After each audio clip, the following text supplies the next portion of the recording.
providing this team with a bunch of different strategies, a bunch of different advantages in. Put it through nuclear warfare and it still survives, and it just kind of exemplifies the raid boss he is. Mantises don't get the same reputation, although now, he does that tells me visually that you haven't been in effective. close quarters with a Mantis, because those things are terrifying. I remember one time when I was a kid, I had one stuck in my hair. Oh. That was awful. And for eBRO, they have a Mantis stuck in their hair for this game. They have to get it out. They got to get the raid, stop that one for themselves. Hopefully they can do that as we get a level 1 trade. Jastly taking most of the Kai'Sa passive. Plasma, not quite the pick and pop though. Yes, Max, you say that I don't know how terrifying Mantis is. I took biology and I learned how that goes for Mantises. I'm not going to even go into it, but if you know, you know. It is a very grim and bitter end for male praying mantises. Just eBRO Gaming, though, trying to recover in this laning phase for the Dragon Lane duo. Both Kite and Hastli taking a lot of damage, whereas Azure maintaining a high HP. For Azure on this Kai'Sa, you have a lot of laning power. Not quite sometimes as much as the Varus. You have slightly less range. He has a lot of poke potential, especially with this somewhat airy. But the way that S12K is combining the range of the Thresh with the range of the Kai'Sa really is working dividends for ThunderTalk. There is that Ignite also. Kite, super, super good. You gotta I mean, Chris sees 2 juicy targets. Hastli. He's gonna try to jump in, flash, exhaust, looking for one more auto attack damage. The heal comes out from Kite, trying to keep him alive to the very bitter end. Hastli still has flash. eBRO Gaming only burned 3. Oh my god, but Azure!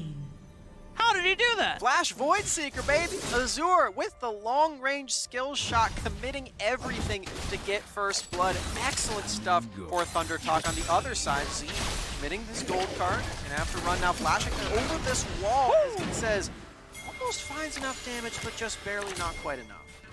Deke still has both summoner spells, so he's not in danger from Chris, but as he says, that's a big crocodile.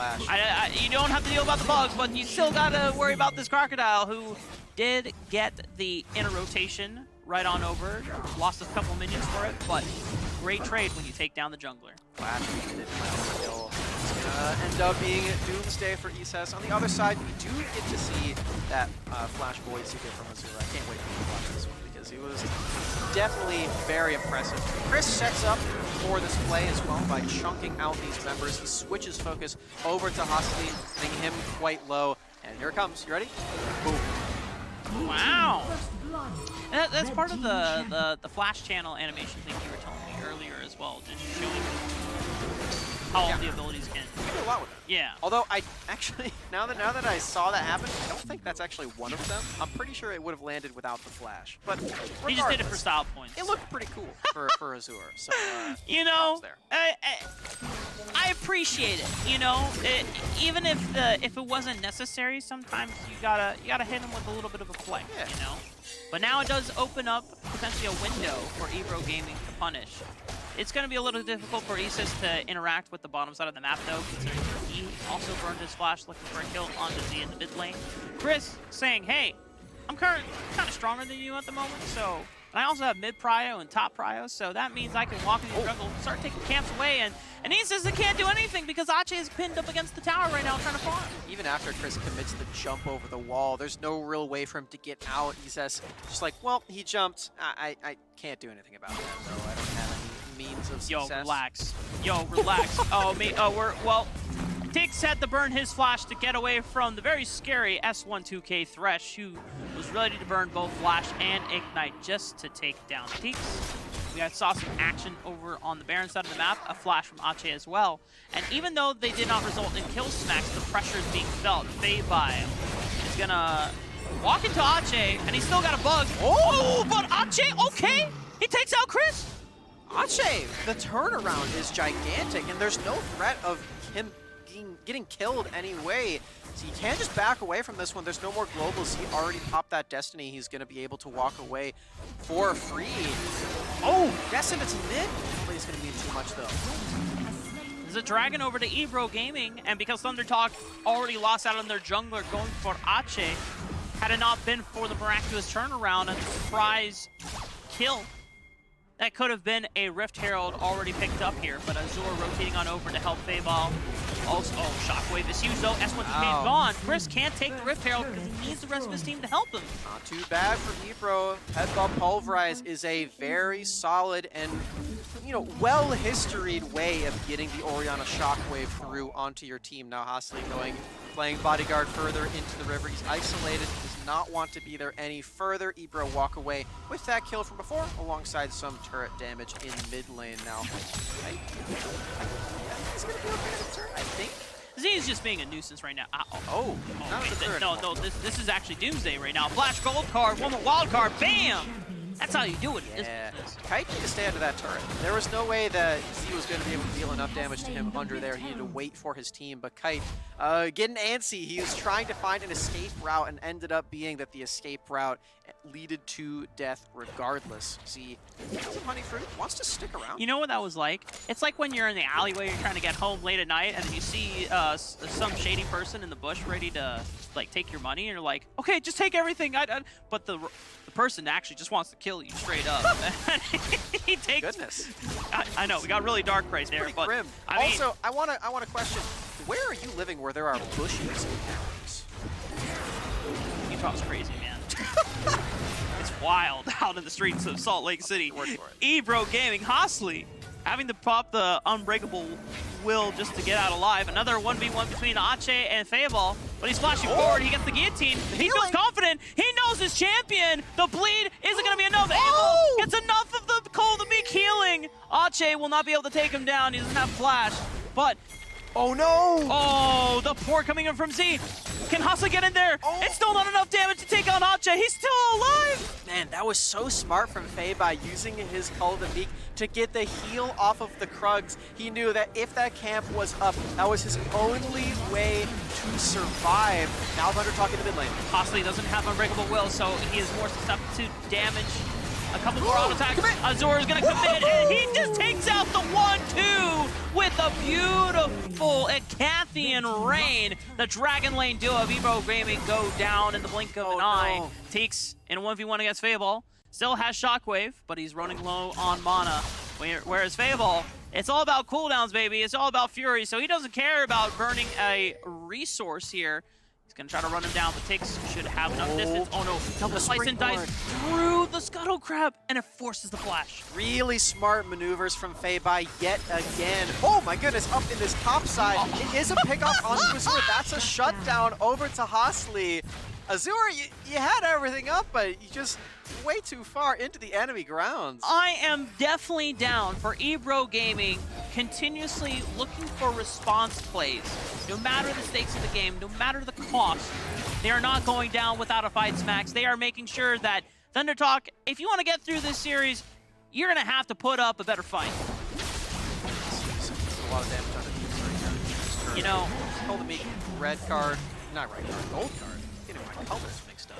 And Teeks is getting his mixed up as well. He's on the gray screen. I did say better fight, and as soon as I said that, I felt bad because I felt like I just cast a curse Teeks. It's like, bro, why you gotta say something? Why you gotta open the mouth? I was fine. I was chilling. I just had a crocodile, and then you just provoked Z to come to my lane. The comedic timing of this is really valuable. Rocket Bell in. What a death sentence. They have enough damage underneath this turret. Doesn't quite look like it, but we're seeing the mechanics on this Thresh come to fruition for S12K. Very impressive. Scumbag loop up is going to stop and save a recall here. Hostley gets a knockup though onto S12K. The pump back, I don't know if is what they actually want. Chris secures the dragon, getting exhausted. Hostley is one beefy cow, but they're actually going for Isis. And that's the shotgun man going down. Ebu, or I should say Azure, just using the killer instinct to run down the rest of eBRO Gaming. They've already lost 2 by the wayside Smacks. Hostley finally pops that ultimate ability, making sure that he has the damage reduction to make it out alive. But Thunder Talk, they are taking command of the Rift Smacks, And eBRO Gaming, despite some early answers on, this is where the lead is starting to grow immensely for ThunderTalk is moving where they please. They're moving as a unit, and specifically Azure is really feeling himself in this game. He is going wherever he actually wants. He just dives in with that killer instinct and just does not care. He has all of this damage on Kai'Sa.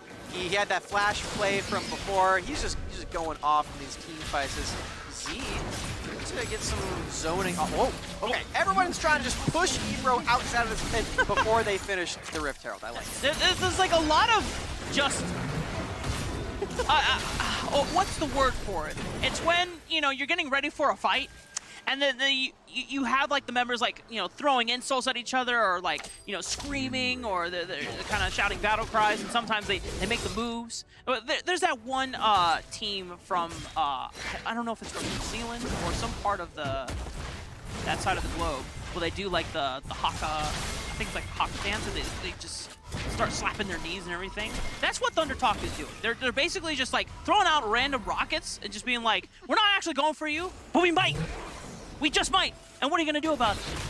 They're just playing peekaboo with eBRO right now. Just opening up their eyes. Watch out. I mean, it might just burn a flash just because eBRO Gamer, like, scared of it, right? I'd be scared. eBRO's down quite heavily in this game. They have not been able to match the pressure of ThunderTalk. They've been matching some kills here and there. They've gotten a couple of these turrets, but the pressure game is a completely different ball game than what eBRO are playing right now. Z and Costly just pass like ships in the night. It does force Z to use his flash. eBRO Gaming starting to lose more structures to the hands of ThunderTalk as they take out the tier 2 turret Baron lane. That's a beautiful pick on the Teeks. Pops the stasis. Chain of Corruptions from Kite tries to dissuade the rest of ThunderTalk from pursuing maybe further. Z with the Proto Belt once again, but now Hostley tries to capitalize by looking for the headbutt, or I should say knock up there, pulverize. But the rest of ThunderTalk are able to just position beautifully. The rest of eBRO Gaming don't find any further picks from this counter engagement. And eBRO Gaming now down a few summoner spells, down a few ultimate abilities. Oh, what a stop there from S12K, the death sentence to cancel out the headbutt pulverize. Now Z in his backline, he's completely out of mana, but he doesn't need mana when he's selected the gold card. Look at Chris diving into that back. Ache is in a 1v5. He can't get the dunk down, and now Azure flashing in to secure Chris that triple kill. Chris flashing as well. Can he get the quadra? Not quite enough. He says survives. He says, get out of here. You're asking for too much. ThunderTalk already get way more than eBRO would have liked. Chris just trying to girl boss a little too close to the sun right there. A little callback to Summoner Series moments where once the jungler starts feeling themselves a little too much, you know, they're trying to push themselves to the very, very close to their limits. Chris bit off a little bit more than he could chew, gives up the death over to Isis, but the overall advantage state for ThunderTalk remains the same. Very, very much ahead right now. Z specifically is really testing his limits. He doesn't have a rapid fire cannon. He went for a hat instead. He's just going for burst on this Twisted Fate as we're getting another engage. S12K has the lantern. Doesn't hit the death sentence, but it's okay. Chris stole it! No way!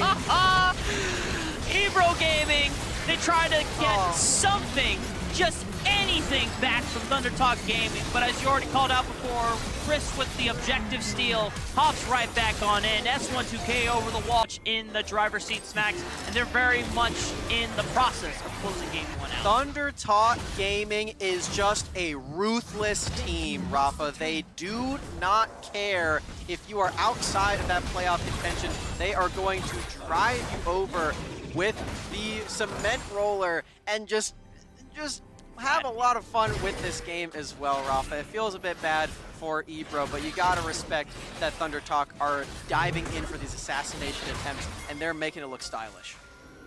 eBRO Gaming trying to hold on to the very bitter end. ThunderTalk almost, what is this?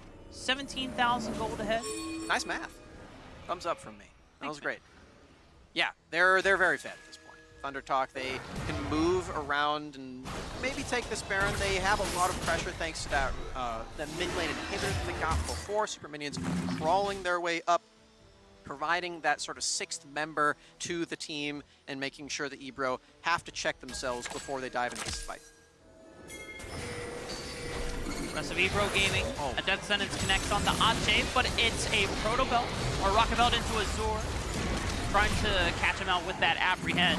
Z's. Whoa. Oh, okay. Proactive flash from Hosley. They've eliminated Z. eBRO Gaming are still down a hell of an amount of gold. That is one member gone. Can they steal this Baron? They flash down. Woo! Okay! Teeks steals the Baron away from ThunderTalk. I'm not sure how much of an advantage it will gain back for them, but damn, eBRO Gaming not going down with that fight. It doesn't mean they win the game yet, but sure as hell, it looks cool. eBRO pushing into this mid lane, Rafa. Tree gone. They're still going. They're still taking structures. They're still engaging. Hosley finds a head bump, pulverize. Still have this minion wave. Can they get another inhibitor turret? Can they keep going? It's 7 seconds. They could just get inhibitor turret. Smacks. They did it. eBRO Gaming just took up straight up 3 turrets, down 17,000 gold. However, this is a lot of a collapse. Z finds the Destiny on the East says S12K with the flash forward on the Death Sentence. East says trying to make his escape out, but it's the style points from Z with the Proto Belt into the wild card that catches him out. And now ThunderTalk, in the wake of eBRO Gaming making a hell of a play to unlock the base, ThunderTalk says, we'll do you one better. We're just going to end the game. Uno reverse card is in full effect for ThunderTalk if they can break through the Baron minions. With this teleport, it's looking like they're going to secure for themselves, Rafa. ThunderTalk bringing themselves to 1-0 in this series against eBRO Gaming. You know what? Hats off to eBRO Gaming. That was a hell of a play that they made. The proactivity from Hosley to immediately just go for Z and